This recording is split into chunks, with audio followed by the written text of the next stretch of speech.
Y a-t-il des choses qu'un chrétien ne doit pas voir?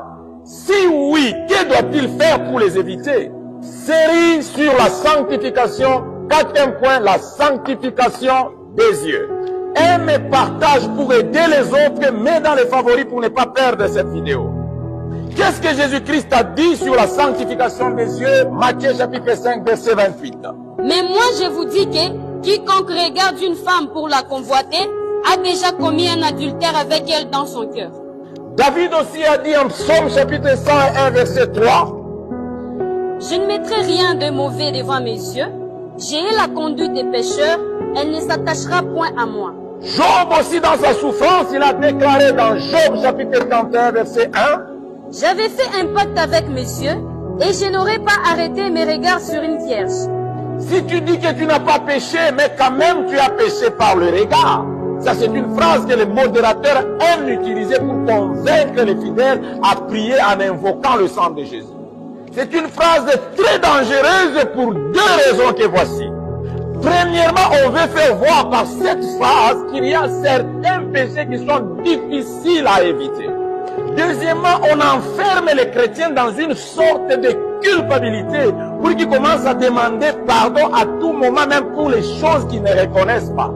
Sachez d'abord ceci, Jésus n'a pas dit c'est lui qui voit, mais il a dit c'est lui qui regarde une femme pour la convoiter. Regarder, c'est décider de voir. Donc si tu as vu involontairement sans avoir décidé, tu n'as pas péché même si tu as senti quelque chose dans ton corps. Tu as juste été tenté. Par exemple, tu viens de dépasser une femme mal habillée, ne te retourne pas pour regarder.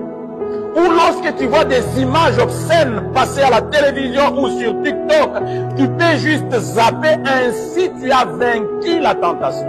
Ne cherche pas de toi-même à mettre devant tes yeux une image impudique ou pornographique, car non seulement tu as déjà péché, mais ça va te conduire à commettre d'autres péchés, comme la masturbation, des péchés en pensée ou l'adultère.